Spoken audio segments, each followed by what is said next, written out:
Hello, Johannes. Welcome to the show. Thank you.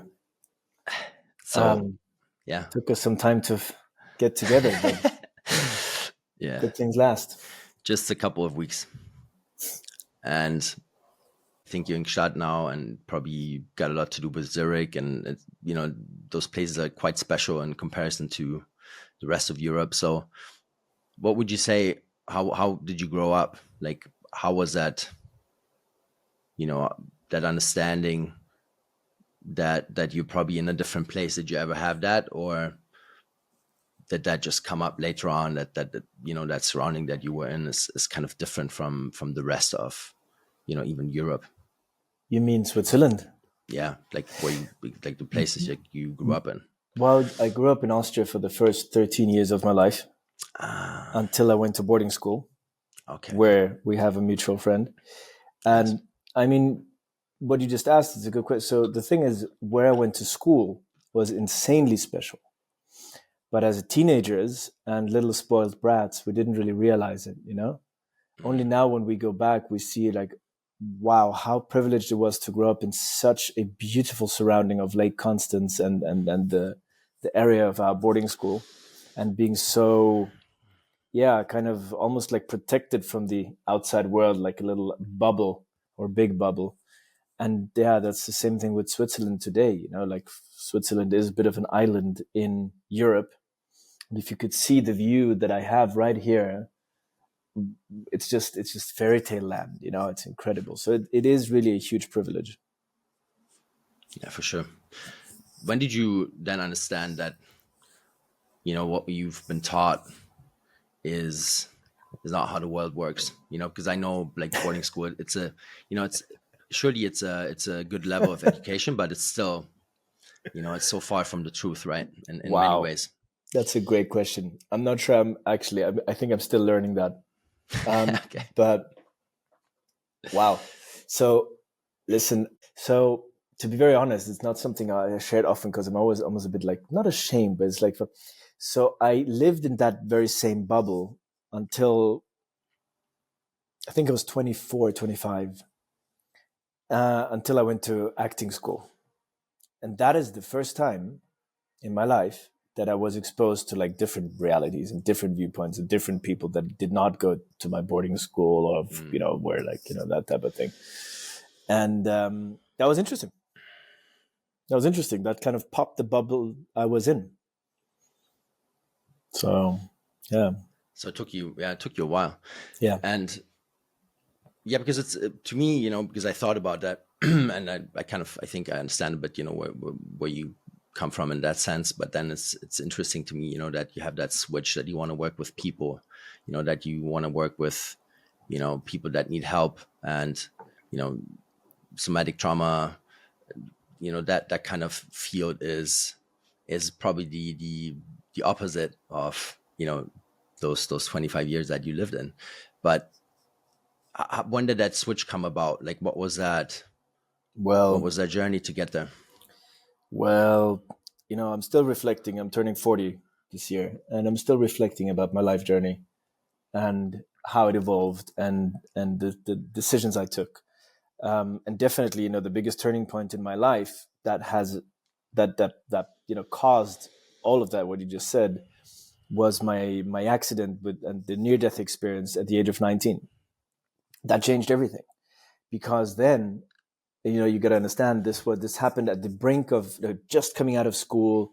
And you know what we're like with 19, you own the world, and okay, now you go out there and you ask these questions. Okay, where am I going to study? And obviously everybody from my bubble went to like St. Gallen, or like the business schools or these type of things. And I just came out of hospital. I have just basically died. And I was just like, whoa. And I had to learn how to move my arm again and everything, and spent a year in rehab. So from that moment on, even though I didn't consciously realize what had happened to me in terms of near-death experience, I started to ask myself very, very different questions. So the questions that people, what I see now, the people my age, so around in their like late 30s, mid 40s, my friends from back in the days, now they start asking themselves the big questions. They did the path, they did the study, the job, the career, as they say in the States, the white picket fence, so to speak. They checked all the boxes. And now the question is like, what is this all about? What is life really about? Is this all there is? Why am I doing all this? I started adult life with these questions. So when I was supposed to go to these universities, and I even applied in St. Gallen, but I didn't, because I thought that's just what I had to do, study business. But I was in hospital. But I asked myself these questions. What is life really about? What really matters? Who am I? Why am I here? What really counts? What do I want to do? So this is how it all started. And this is also why in my 20s, in my first career, I became an artist and an actor. So that's like, yeah, that was the classical path was gone with that accident. Yeah.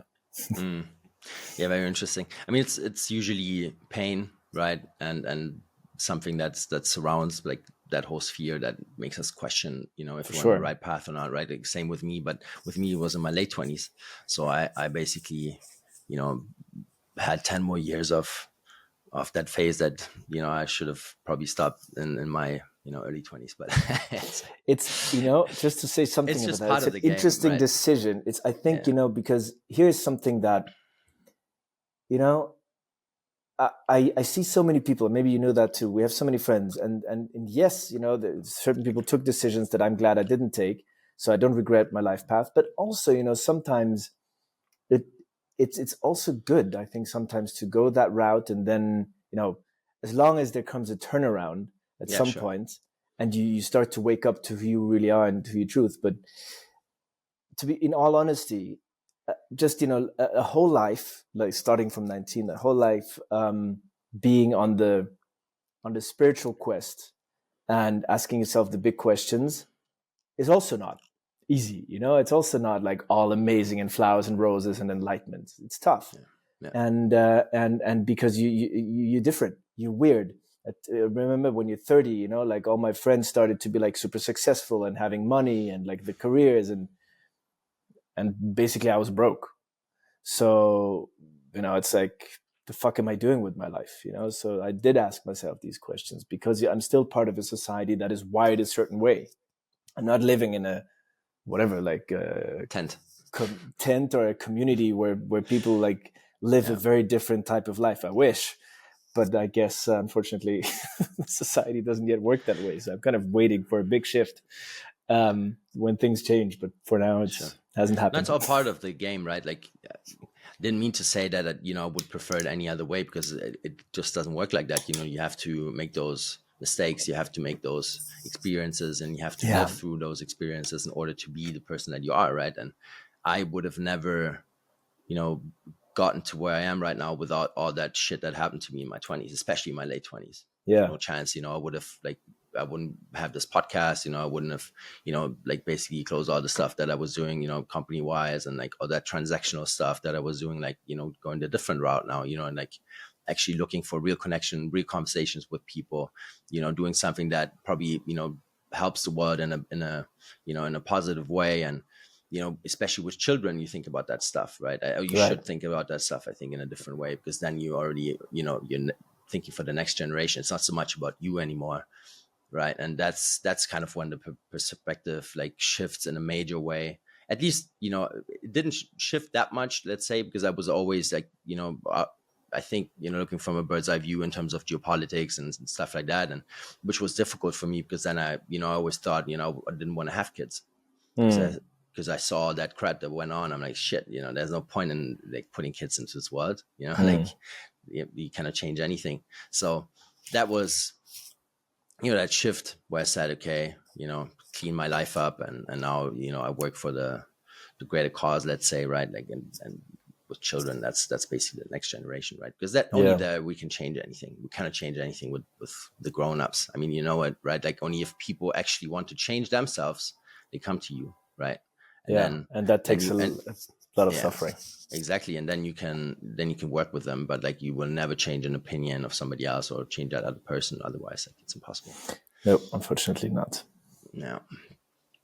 So let's talk about that near-death experience a bit more, because like what happened? Yeah, I mean, essentially, like the story is not as, it's not like I used to tell if you saw my arm, it's full of scars from down here to up up almost my neck. Like it's completely ripped apart. So I would tell the joke in my 20s. I would tell the girls like, yeah, it was a shark bite. And they'd be like, oh my God, that's amazing. You've been bitten by a shark. But what actually happened was that I was wild. So looking back, it's not a surprise that I almost got myself killed, because I was wild and partying and having fun and doing crazy shit. And so that was one of those days, to be honest, and I was with friends and we were partying by the beach in France, and I was like, totally over the top again and just having a lot of fun, like a fantastic day.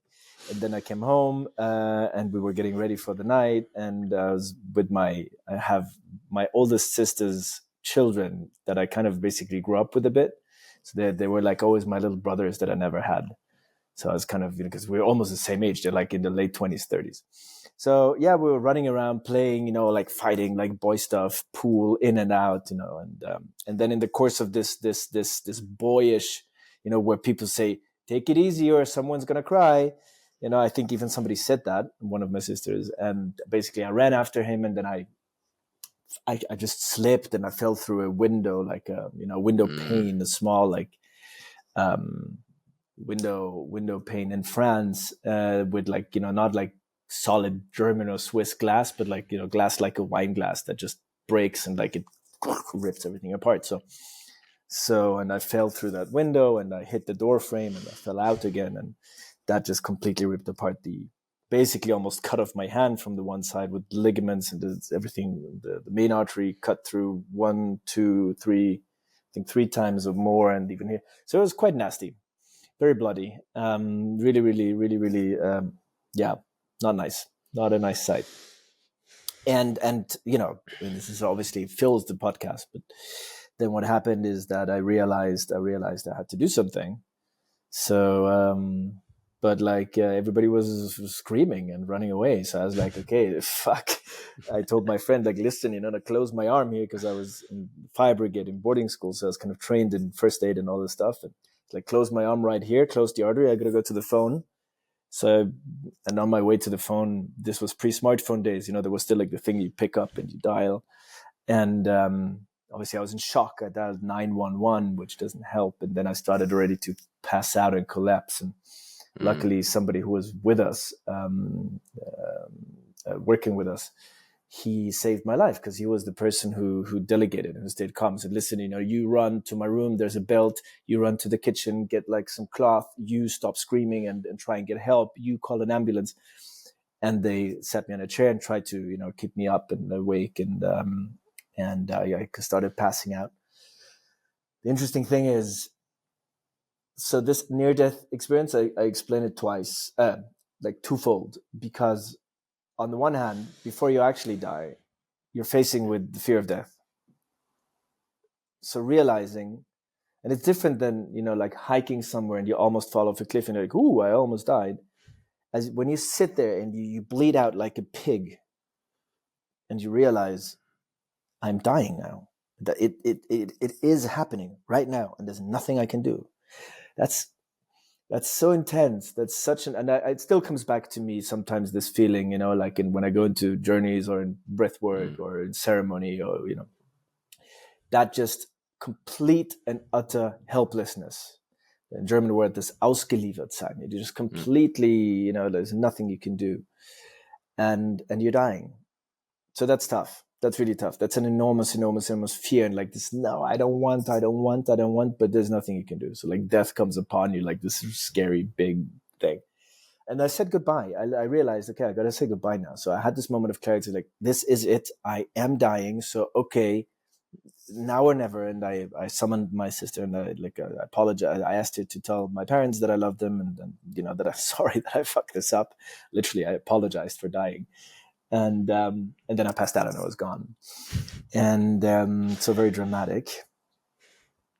And the near-death experience, however, happened after, at some point in the ambulance car, when I was kind of going between in and out space. And I remember my breathing, because they had to drive me to a clinic that was a bit far away. And they didn't know if I was going to make it, with the blood loss and everything. And it kept on like. So yeah, and then there came a point when, you know, it was intense, you know, because like it's a fight, and people kind of fight for you to stay alert, and they slap you, and they do stuff, and they press you, and the machines are beeping, and the, you know, you hear the sirens, and it's a kind of stressful thing, like totally overwhelming. And basically all you want to do is just fall asleep, because it's your body's dead already almost. And at some point you know, I noticed that my breathing stopped, and there was this defining moment when I was like, you know, I was hanging on to life almost, and then I let go. You I was surrendered. like,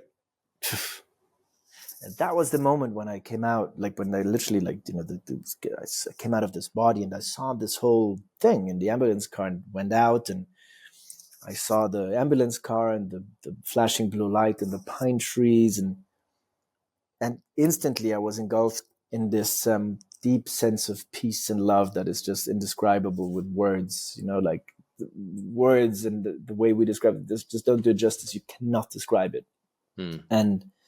And the feeling, you know, that's essentially the essence is home. You know, going home. It's all okay. It's all perfect. It's wonderful. It will be tough. I remember like this kind of thought thing of, this will be difficult for the others, like for the parents and family, the ones I leave behind. But at the same time, like they'll understand, because in that realm there is no time, there is no later. Like they are like, it all happens simultaneously. And it was just this most wonderful feeling. And I saw my grandfather, who came there to pick me up and stretch out his hand, and yeah, so that was incredible. And then at some point, Beautiful. suddenly, I was back in the body. Yeah, so basically you surrendered, right? At this point, Yes. you basically at that point when you said, okay, this is it, I'm gonna surrender, then you came back. Yeah. Wow, that's amazing. Yeah, surrender. It's Yeah, beautiful. yeah, that's stuff that, you know, I also learned, you know, not too long ago, and it's just beautiful.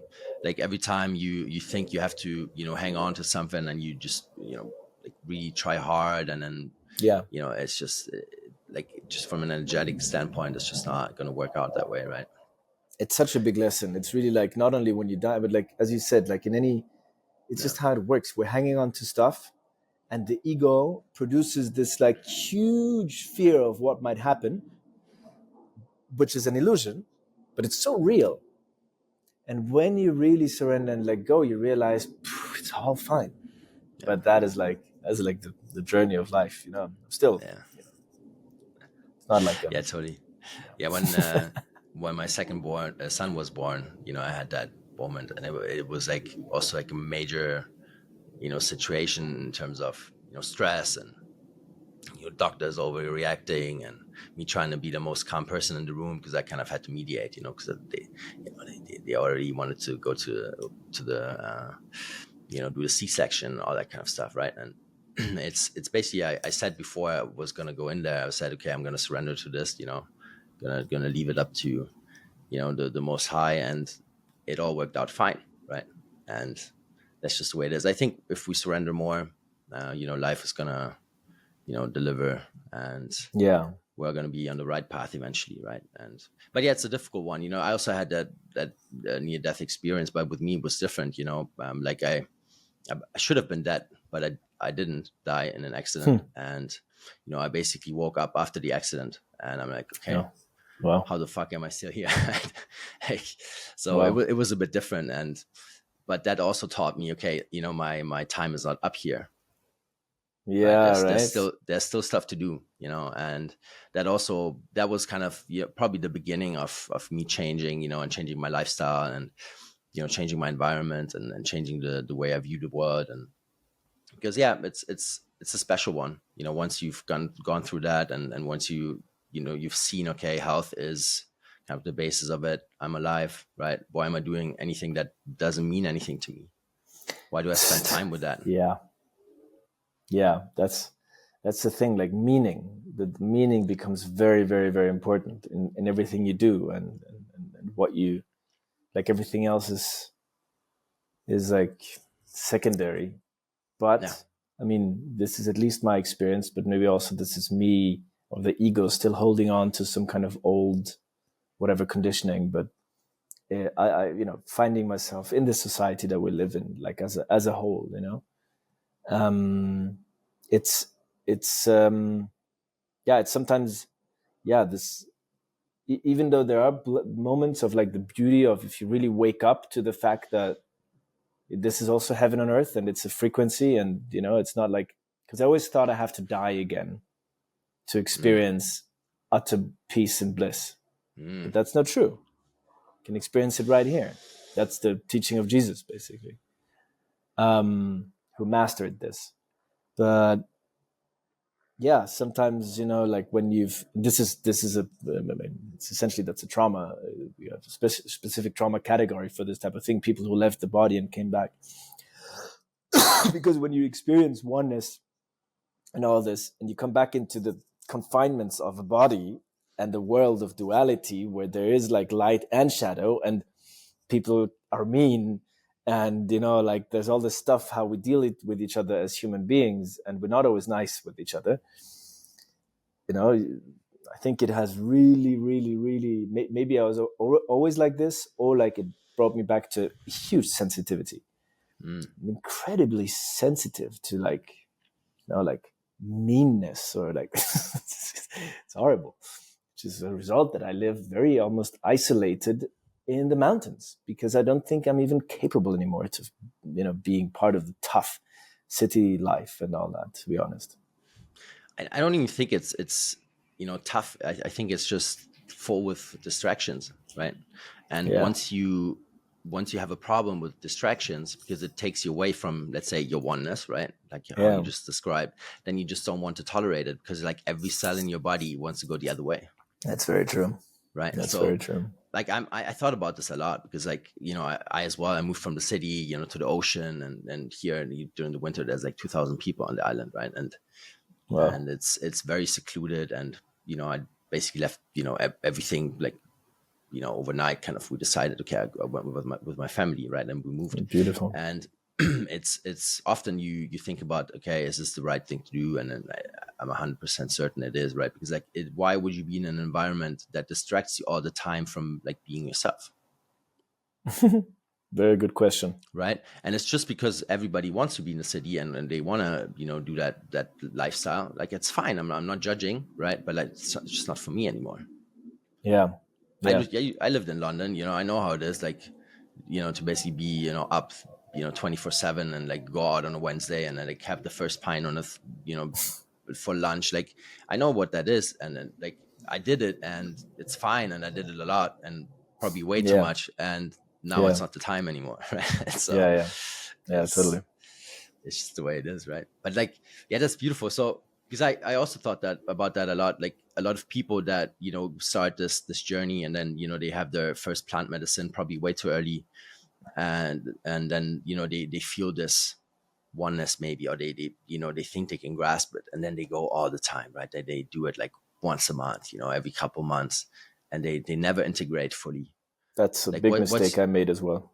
Yeah, they will talk about this a bit. So, I mean,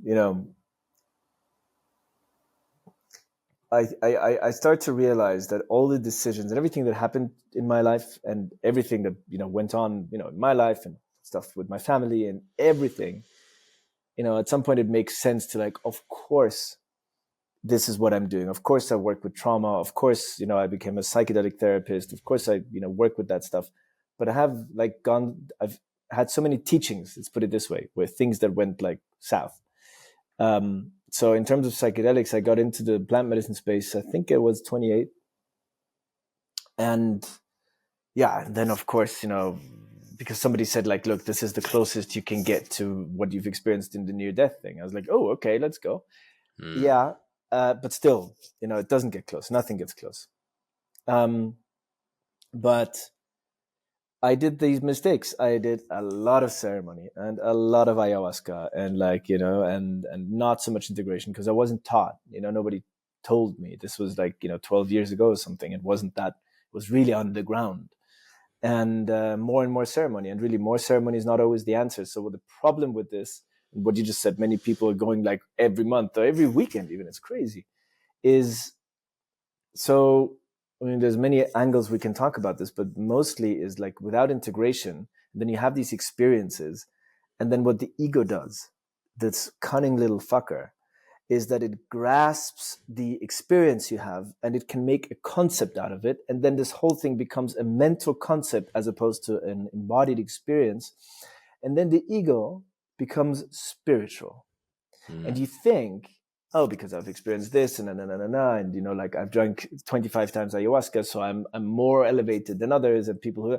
So then, you know, it's very fine, but suddenly you get this what I call psychedelic narcissism. Mm-hmm.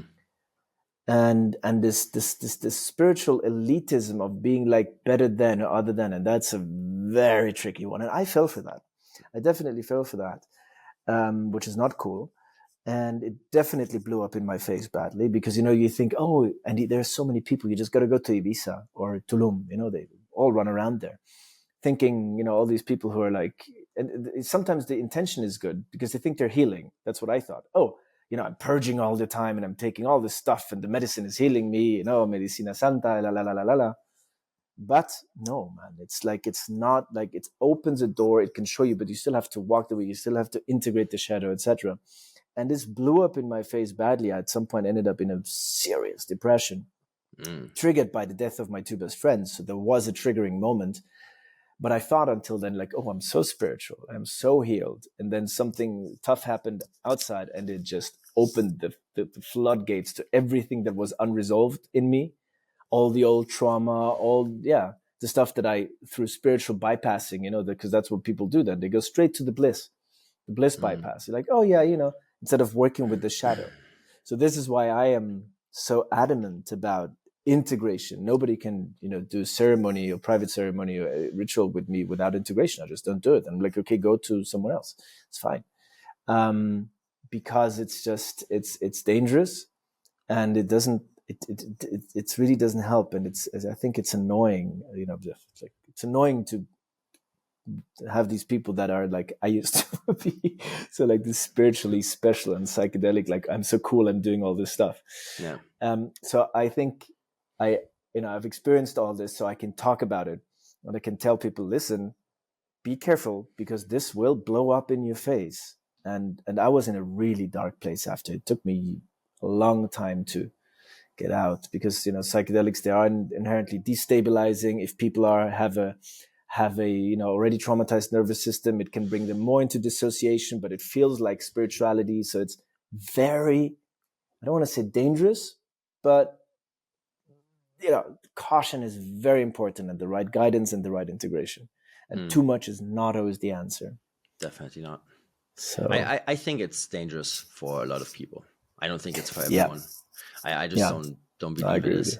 And I also don't think it's the right path to go down if you haven't done any work prior, right? Because it's the easy way for a lot of people. You know, you just pop something, right? Like it's that stuff that we've been programmed with. You know, you go to the pharmacy, you just pop exactly a pill, the same thing again, right? Yeah. And that's why they think they like it, and that's why they think they want to do it. But like, it's not the work. But isn't it crazy? It's not the work, it's not the path. And isn't it crazy to see that the same mechanism of like the collective, let's say the collective ego, which essentially is like this capitalistic essence of like, oh, I'm just taking something, the quick fix, and then I'm better without wanting to do the work. And I'm going back into functioning and performing and everything. So it just took this, let's say the gift of gods that we have with all these plants and medicines, takes it and puts it in the same thing. And now this whole, if you look around, this whole thing is like part of that same consumerist game. It's insane. Yeah, it's going the wrong direction. That's for sure. Yeah. And you know, if you look at all the legalization side of it, you know, with ketamine therapy and all that kind of stuff, you know, I'm not saying you know, there's no place for this, but I think, you know, it has to be like dealt with in a very cautious way. Absolutely. Because like, I mean, I just from my experience, like you have to do so much work prior to being able to actually, you know, get something out of a ceremony or get something out of, you know, plant medicine or get something out of, you know, LSD therapy. It's really, I mean, you have to first start with your body, right? Like you have to clean your body up. You know, you have to build up your body. You have to check your microbiome. You know, you have to see if you're lacking any vitamins. Once you've done that, and that's going to take, you know, a while for most people, because Yeah. people don't think about hard and soft metals. They don't think about detoxing. They don't think about any of this, right? And that's what you're purging, and they think they're cleaning themselves up, but Exactly. you cannot purge out, you know, all soft and heavy metals. You know, they're stuck in the fat. Like, you have to, that's a process. It takes time, right? It takes effort. You know, it takes many months of dedicated work to get all that shit out, because we live in a polluted world, right? It's just the way it is. It comes from above, comes from the food, comes from the water. And so once you've done that, be my guest, you know, do your therapy, right? Like, go for it, and find a good shaman or find a good teacher that you can do it with, that actually helps you prepare, you know, have these talks prior, right? Those are so important. Also the integration afterwards. Word. But like, just the work beforehand is so crucial too, you know. It's really, really, really important. Yeah. And you know, it's the nervous system plays a key part, because, you know, like these things are intense on the system, and when you don't have the embodiment and the grounding to be able to walk through an integration phase, and you need guidance. Like, I can tell you, for example, right now, and I really have experience. I have like the bad experience, but I've good. I've been doing this for over a decade, professionally guided, but now I've been trained, I'm certified myself and everything. So I've just had a bit of this past half year. I had quite a lot of ceremony, because, you know, there's a training that we're conducting, and there's a bunch of things that we're doing. So there was more than the usual. So I'm realizing now, wow. So I'm in this, it's like a lot. So I'm okay, because I have a supervisor who can help me if I need, like, you know, mirroring in my integration process, but I have my own protocols and routines so that I can navigate this. But I tell you, boy, it is intense. And if I know that if I didn't have that grounding and the tools that I have as a therapist and everything and being in the body, you know, this can lead you into psychosis, because it's so defragmenting, or defragmentizing, I don't know how you say, that there is the potential to just go cuckoo. Sure. If you don't know how to walk through this intense path of ego dissolution and like physical stuff, like, it takes a lot of time. So it's, and then I agree with you. It can be very dangerous, but that's not what people talk about, right? They don't talk about the people who end up in the clinic with psychosis. No, because it's something else then, right? It's always the way it is.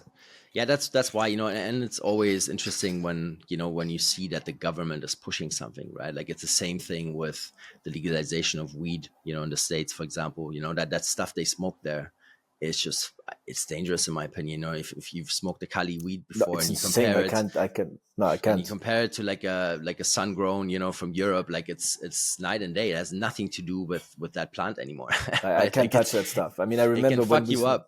No, we smoked weed as teenagers, and this was fine. No, today, if there's somebody with a joint, and I don't touch it.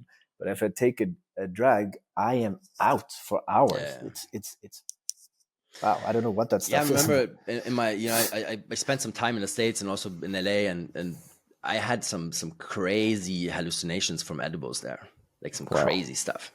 Yeah. Like that shit is hardcore. And then, you know, just to finish that thought, you know, when the government's pushing something like that, I'm very cautious with that kind of stuff, because I understand, okay, look, this is not always for the, you know, for the good of the people, right? Like, be cautious with that stuff, especially if it's something new, you know. All of a sudden it has to be legalized. I'm like, okay, why, you know? And then you should always look into it. It's the same thing when they ban certain books, right? Just read those. Yeah. Exactly. Right. That's just a recommendation that I can give. Like, read those, especially in the German speaking countries. You know, there's some good books that have been banned, and once you read them, you know why. Yeah. But yeah, you know, also to your point before, you know, let's get back to addictions a bit, because like, for me, you know, all the addictions that I had, you know, they kind of stemmed from me not wanting to fit in, on me not fitting in. Right. So I thought about that a lot, because like, you know, when you come from that place, it's probably not so difficult to also, you know, be by yourself later on, right? Because I'm fine with it. You know, I don't have to be in a big group. I never was in a big group. You know, it was a problem for me when I was younger, but now I'm totally fine with it. You know, especially now through COVID, I was fine with it. You know, so do you think, you know, especially with working with addiction and stuff like that, do you think it's a good, you know, like a good starting point to work with plant medicine? I'm not sure if it's a starting point, but it can be. I would say it can, like, obviously, I haven't really worked with like hardcore people who have like whatever heroin addiction, like really hardcore stuff, and then you go and take ibogaine, and then because that's supposed to really work, but that's not my field of expertise, and like ibogaine is like crazy. But I hear, and the studies show that it really works. But the thing with addiction in general, and addiction, it can be anything. You don't ask why the addiction, but why the pain. Yeah. Because an addiction is not, you don't get addicted just because it's cool or it's fun or you choose to. We do something to cover something up, no matter what it is. Like if it's alcohol, smoking, sex, shopping, gambling, working is a great one. So it's always to deal with something underneath, either like unresolved feelings of pain, loneliness, sadness, emptiness, or like what very typical for smoking or alcohol is like a high activation of the nervous system. And because people don't have a self-regulation, they need auto-regulation, something from the outside to soothe momentarily the nervous system, but it goes back up again. So this is where the cycle starts. The system goes back up, you like stress again, like in high alert mode. Okay, and what has helped? A cigarette or a drink, because it does calm down, but it's only a quick fix, and then you go back up, and then the cycle starts, and suddenly you find yourself addicted. And it's interesting. I'm exploring this. I've actually explored this in my integration phase. For the first time, I'm realizing, oh wow, that's so interesting, because I am, integrating old feelings that just like are coming up, and I see how my system wants to grab something to fix it, something to go away. I'm very conscious of it. I'm like, wow, that's so interesting. So this whole sense of self-medication makes total sense if you don't know how to deal with that stuff inside, that pain inside. And so coming back to the point, asking not why the addiction, but why the pain underneath, then working with medicine, but again, also like I would say in a very guided therapeutic setting, as opposed to just, like popping mushrooms with some friends in nature. That's fun, it's nice, but like, Yeah, that can definitely. help because you can access the pain, or like an guided MDMA trauma therapy that will help, understanding where that pain comes from and going into the healing. And then, the addiction can go usually. Yeah. And if there's a physical attachment to it with like smoking or drinking, okay, you do some cleansing, but it can Yeah. help, but in certain, not I wouldn't say just the way as we just discussed, just drinking something and then I'm healed. It's can happen, but just Yeah. cautious with any I suggestions. Yeah, totally. I mean, I lived in Colombia. It's more than 10 years ago, and I met a guy. He just came from the States, and he was a heroin addict, and he went straight to the jungle. And this guy actually cured it. He came out of the ayahuasca ceremonies, and he was good with it.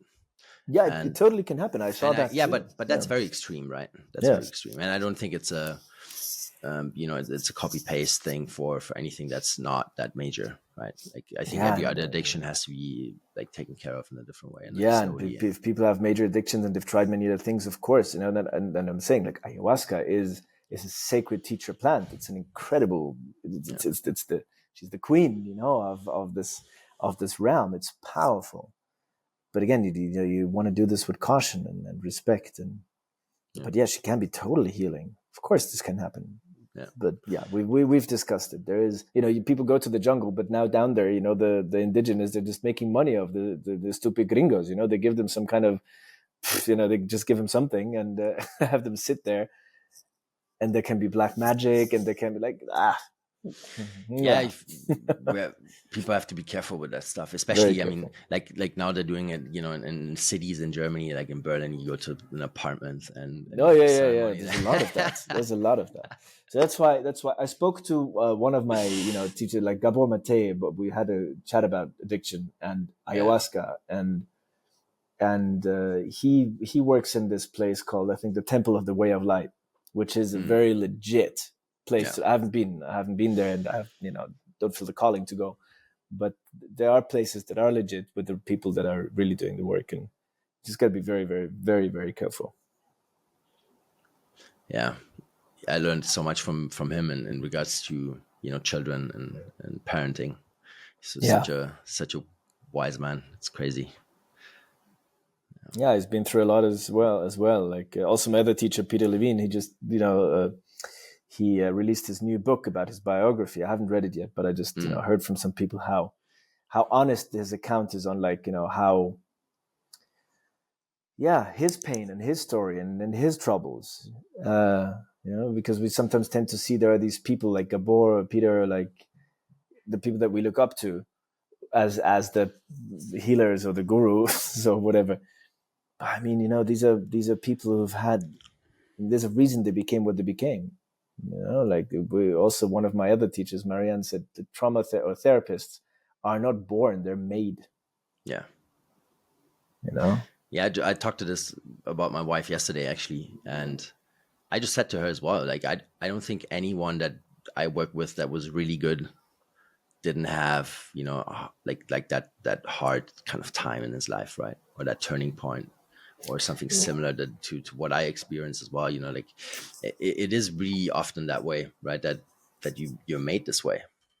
yeah, and this is the thing that I, sometimes when I'm, still today, battling with certain elements in my life, either about myself or my family of origin, challenges that we all face. My parents are now getting old. So that whole thing about age is coming into my life, family dynamics that are really challenging, personal challenges, issues, so relationship, we all have them. Sure. But looking back every now and again, I realize, wow, because of all of that, and I mean, my story is way more than the near-death experience. So much crazy shit happened in my life. Where, like, when I went to sit with therapists, they were like, whoa, that is above average. I'm like, really? Didn't even know, because it was my life. But so much tough shit happened. But it makes sense because it allows me, it makes me the type of teacher and guide that I can be, and I can only take the people that I work with as far as I've gone myself. How else should I be able to see? So in that respect, sometimes I can almost humbly accept all the stuff and all the negativity in my life, because it teaches me, it forges me, it makes me the person that can hold space for others and for other people's shadows and darkness, and because there's not so much I haven't seen, and being really facing, really, really deeply those inner demons and excruciating pain, that, and working through that and being with that allows me to hold space for others to go there as well. I think that's so important. Yeah, totally. Yeah, I spoke to Nick Warner, and he, we spoke about Cambo as well, and Yeah. he also mentioned that, there's so many people out there that they're already practitioners, right? And they haven't even done it themselves that much, right? They've done it like 3 times, and then they go out and they're already like passing that onto other people, have no idea, about anything. And that's the dangerous part about that field, because I've been called to do Cambo, and I'll probably do it in August. And it's crazy how much how much shit is out there, to put it. No, it's really, so it's so funny, because there's so many people who do a mushroom journey or an ayahuasca ceremony, and then they come back and they're like, I'm a shaman. The plant has told me that I am a shaman because I am a descendant of Alexander the Great, and I have, been part of Babylon, and now I'm reincarnated, and here I am to be a no, that is massive ego, and it's dangerous. It's a big problem if you watch too much, Prime, like before going into the ceremony. Yeah, the wrong stuff will manifest. That's for sure if you indulge in these series just beforehand. Yeah. It's there's the German word, I don't know how you say it in English, but the German word is great for that, and it's Scheinheiligkeit. Yeah. I'm not sure how we could translate it. Sometimes in German we have these fantastic words that are just so on Yeah, point. German's very accurate. Yeah. And yeah, we'll think about it. And but is this kind of fake? I always said the intention often is well with people, but like you really got to go through your own shadows, as opposed to just going straight to bliss and being all happy and holy, because that's not what it's about. Yeah. Yeah, pain can be a great teacher. I mean, we talked about this before, and I also know you had some knee injury or some knee problems recently. Like, Yeah. how's Wow. that going? Like, did I tell you about that? Yeah, well, yeah, we talked about it just because about the I think teaching. It just happened. Wow. No, not about the teaching, but it's insane. I want to hear about that. Yeah. Oh, it's insane. So I was at this conference where I met Nick actually at Harvest. And you met him? Okay, I didn't know. Yeah, I did a workshop with him. Yeah. And and an amazing production. Harvest is this amazing conference that friends of mine are doing. And so this one night we're like dancing wild and we're having an amazing time. And next day I can't walk. I'm like, wow, okay, how did that happen? And really bad, like I really couldn't walk anymore. And so this went on for weeks and months. And at some point, like I had an MRT and okay, some capsule popped and okay, I did some stupid shit. And the doctor said, maybe you should warm up before dancing at your age. I'm like, what? So recently I'm in ceremony in this psychedelic teacher training. And suddenly my knee is like, the pain comes like back and it's like pulsing and it's throbbing. I'm like, wow. And I'm lying, I'm not like doing anything. And I'm like, okay, I hear you. Knee, what is your message? What do you want to tell me? Clearly, it said one thing. It said, it is time to let go of trying to be what you are not. I'm like, wow, okay. So, and then I explored this further and it showed me, and this is what I'm still integrating, showed me how much, even still, my ego was trying to, do stuff that is not aligned with who I really am. Trying to be, trying to be someone. Trying to be, successful, to be seen, to be a big guy in my field, like all this kind of ego shit. All this kind of success and making it the stuff that I actually, it's very, very funny. So pain and the body, the body teaches us that it's not just an isolated thing because the capsule broke. Okay, yes. But there's a reason why this happened. And this is like, life happens for you, not to you. So I could be the victim like, oh, my knee, or I could accept the teaching. And it took me some time to realize what is this? Okay, the left side, the knee, that's the feminine side. That's about surrender. That's about control, letting go. Okay, I understand. And once you get the teaching, I realized like, oh, I'm not surrendered at all. I'm trying to control an outcome of something and building an image of myself, of my personality. And boom, that's the ego back at play. It's and then it starts again at this event, right? Where there's like a lot of, yeah. Wow. Yeah. Okay. Exactly. You got it. You got it. It's just wild. And that's just like when you're like, okay, wow, there's just like a force happening here that is just so much, so powerful and so wise. Yeah, crazy stuff. Yeah, with me, it's my left arm at the moment. Also the left side. Started with a, in like wrist injury from doing too much Muay Thai in the winter and also wanting too much, right? Like training too much, right? Like I want to get better fast, Yes, I had that too. And then it moved up to the elbow, bursitis, for 3 months now. Oh man, I had the same thing with my right arm beginning of the year. Same thing. Training, even though I was in pain, I continued training. And now it's the shoulder.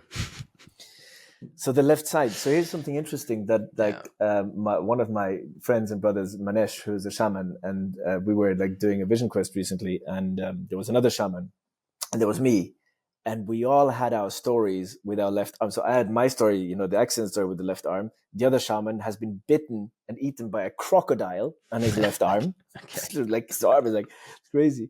The other shaman, Manesh, popped his left shoulder twice when he had his near-death experience. So for us guys often, because the left side, the feminine side, the surrendering is like, okay, this is kind of that's what we got, like that's what we get somehow. It's very interesting to see. Very, very interesting. And for you, there's also some kind of teaching going on there with your big one. Very big one. Yeah, it's also, letting go and, not trying to control everything.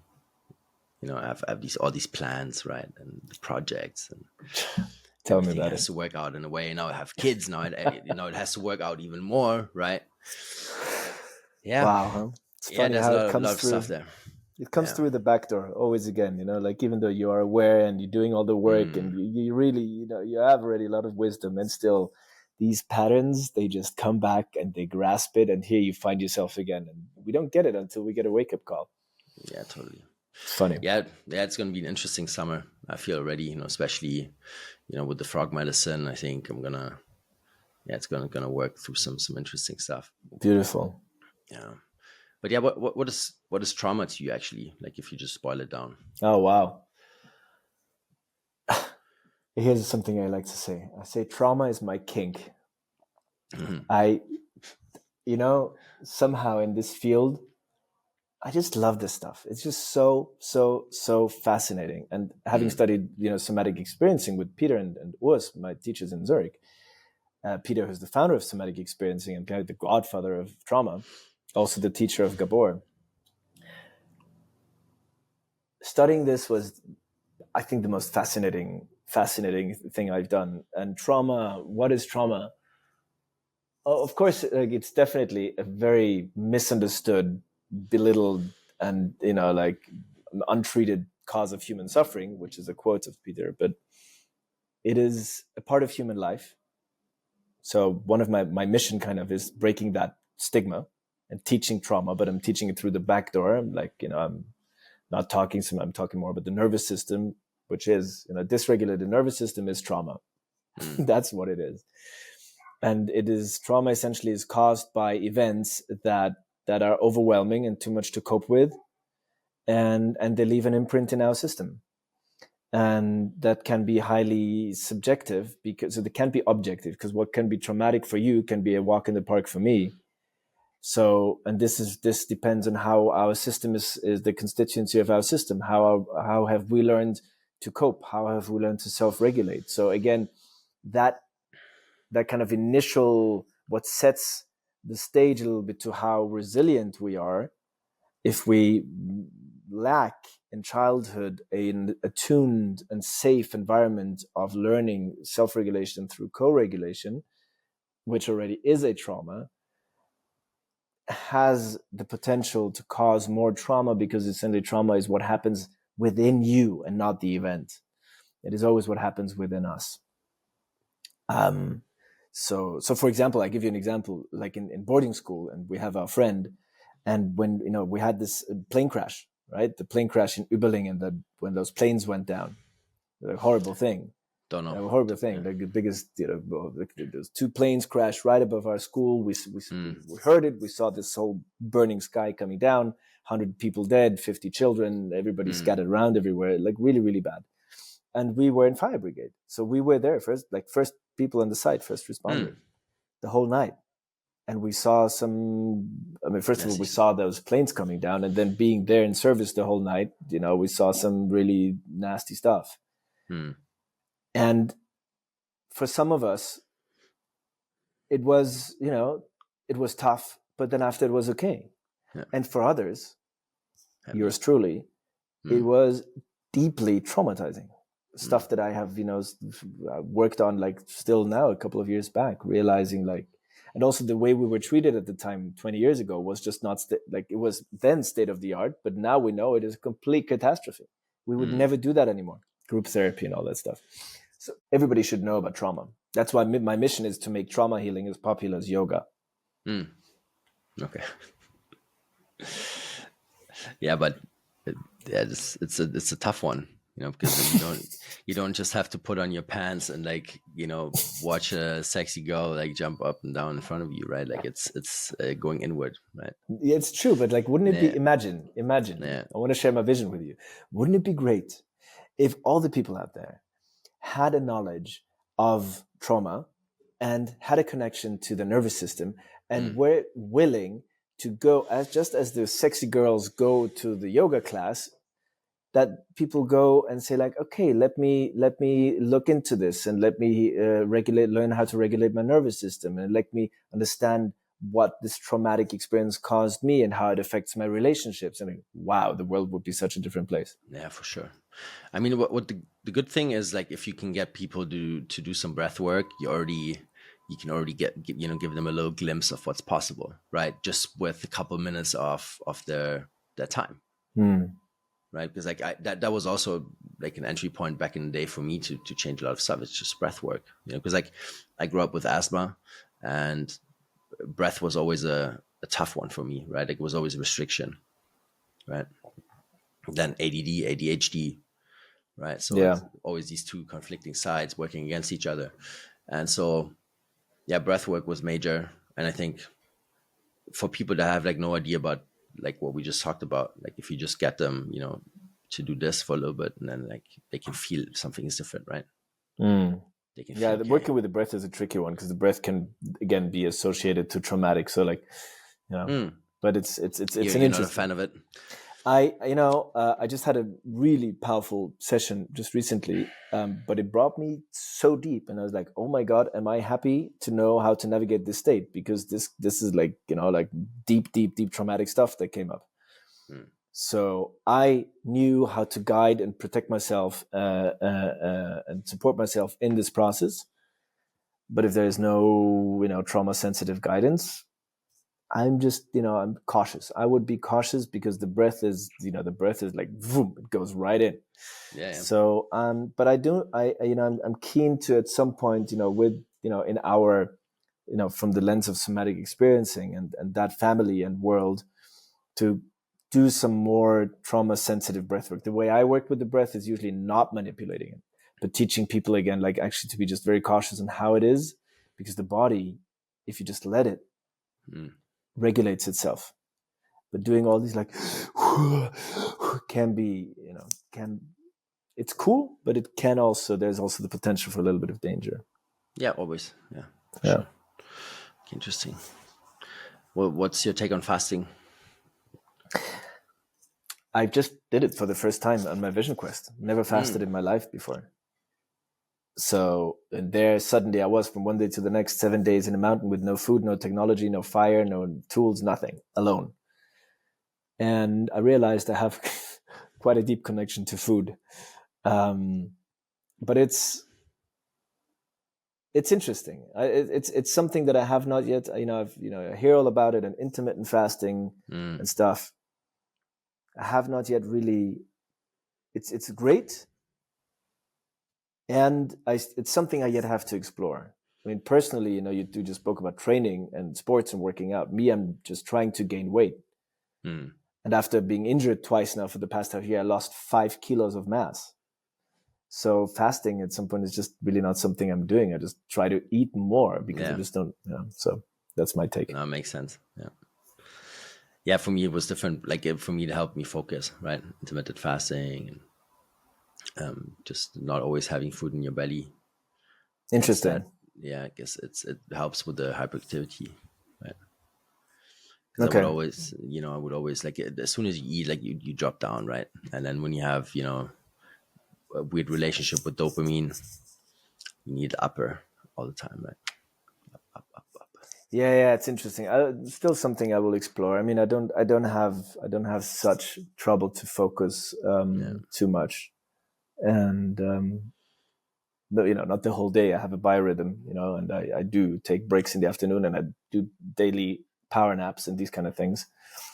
But yeah, I will experiment with it more. But at the moment, it's more like building mass and eating. Yeah. Yeah, I just did like 2 days recently, just watermelon. Did it for the first time, just with watermelon. Usually I do just water, and yeah, it's cool.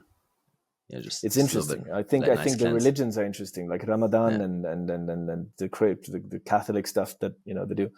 Yeah. It's maybe something that I would love to get back into. So let's see. Yeah, I mean, I went to school with some of these that had these religious quests, and like, it's funny, you know, the food was already waiting there at I think 5 p.m. or so, Yeah. and then they would just jump on it, you know, eat it in front of the TV and like watch a series and like get it in there, you know. But like before, it's all about religion. Okay, fine. Yeah. It's funny. It's funny. I've experienced Ramadan just recently in the Middle East, where I'm spending more and more time, and it's interesting. It's interesting. But there's definitely something to fasting, and there's something to, you know, the food and the consciousness around it. And but yeah, that's a field I do not have expertise, so I can't share much of value. Sure. Talk about that experience in the mountains a bit more. It's interesting. You just went in there. Yeah. Did you do ceremony? I'm still integrating it, to be honest. I didn't think, you know, I thought, yeah, whatever, you know, I just go in the mountain and I hang out. I love nature. That's cool. But being there, and then I'm okay, I don't have a problem being alone. Okay. But just being 7 days, and I was unlucky with the weather. It was in June and it was in the Pyrenees. I thought it was going to be summer, but it was basically 0 degrees and ice cold wind and rain for 5 days. It was really, really tough. So life has obviously orchestrated it that way. So I found myself pretty much being in the tent all the time. There was no like strolling around in nature and exploring and doing this and that. There wasn't much of that. I was pretty much stuck in my tent in the rain, in the cold, freezing, being bored as fuck and hungry. And what a combination. That, of course, at some point, you know, brings up, and, you know, you just said the clarity was incredible. I channeled my whole workshop and my talk that I'm starting to do now, and so much more other clarity about what I'm going to do and what is my path, and also things that are really important. And then you need to integrate that. So that's the phase that I'm in now. So maybe actually I should get into fasting again now that I talk about it, because the clarity was incredible. But the connectedness with nature and just realizing, you know, you're just there, and like without technology, this was just so great. You know, this constant phone, this constant stuff, that's something I'm still battling with, you know, like WhatsApp all the time, all the messages, this constant, people expect us to be, you know, available all the time and answering immediately. And then I don't always answer. I still have 25 unanswered WhatsApps.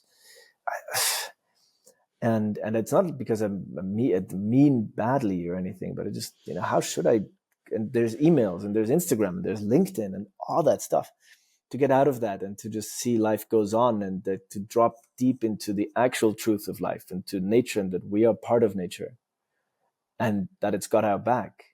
That is powerful. And to just learn to just be, because there's nothing to do.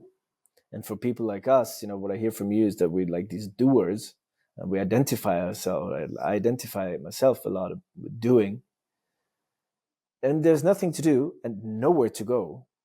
At some point, you're really facing yourself. I think it was on day 4 or 5, I had a serious breakdown. It was wonderful. That's great, you know, and I found myself sobbing. You know, I didn't know why. There was like, I was just not even crying, sobbing deeply and heavily, crying out to nature and to God. And I don't know what it was about. It was just a deep soul cleanse. I don't know. And just to be fine with that. And I think other people are facing fear a lot. I had no fear, absolutely no, because the fear of death for me is not really an issue. But seeing the dependency on food and the dependency of other stuff, and then waking up to what really matters, and feeling safe in nature, and starting to connect with animals and the spirits and the directions and the moon and the sun and the wind and the rain, and quite an initiation. But as I said, so this was in June, beginning of June, so 2 months ago, 1.5 months ago. I'm definitely still integrating all of it. Yeah, it takes time. But I was ripped. I was like super thin and like, I was like, wow, nice. It's a lot 7 day fast is good. It's a lot of water that goes out. Yeah. In the first days. Yeah, beautiful. I mean, I had my last ceremony last year, in March, I think. And I just talked to Jaguar Heart a couple months ago, and in that podcast we talked about this, and I said, like, it took me, you know, with the work that I did with him more than 2 years ago, it took me almost 2 years to fully integrate. That's right? so important. I mean, You know, for me, I definitely won't do any ceremony this year because I don't know how many, but yeah, a lot. yeah. So it is about integrating now. And I mean, I will facilitate and guide, but not I mean, kind in of. that sense, I'm lucky because I did so much recreational stuff in my 20s, in my early 20s, mid 20s. Like, I just don't need to anymore. Yeah, I'm like it's all like old stuff, Yeah. right? So I If it's really, part of, yeah, yeah. I really only do it if I'm called to do it. Like with the frog, it's been a Yeah. while now, and it's time now. And I always had this respect with plant medicine because like I didn't mention that before because when I was there in Colombia, I could have done it, but I didn't because I already knew about that. You know that thing like if it calls you, go there. And didn't call me at all. Wasn't my time yet Yeah. because it It's was very just good you all feel that. yeah, it was a way prior of that whole understanding, of what really goes on and with me especially. And so yeah, I didn't do it, and it was the right decision. And people come to me as well, and they ask me like, should I do this? I'm like, well, if you already come to me, then no. You know, Mm. it's like if you don't feel Yeah. called to do it, then just don't do it.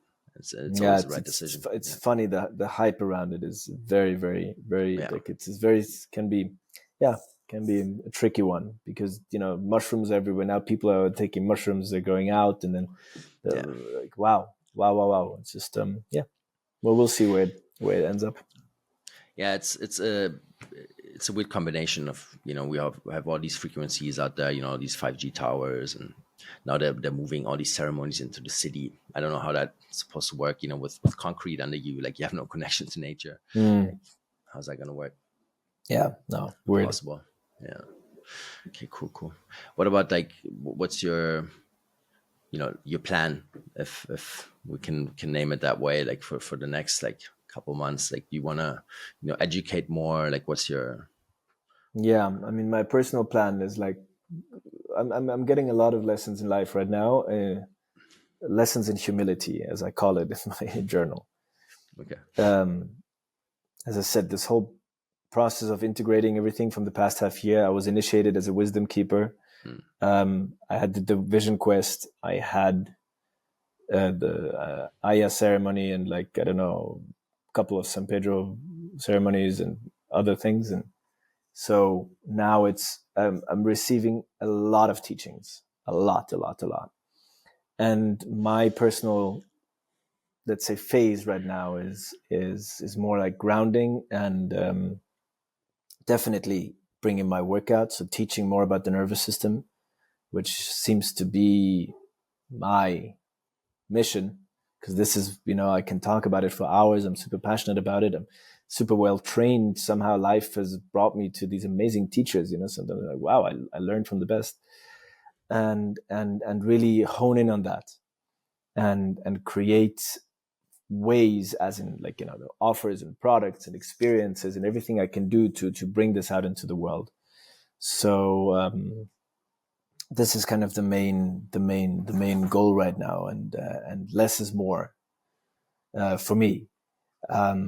So really educating, doing this work, working with people, and I learned recently something that was very interesting in a ceremony where the teaching, like I faced my responsibility that I carry as a guide and as a teacher and as a therapist to the people that come to me and put their trust in me.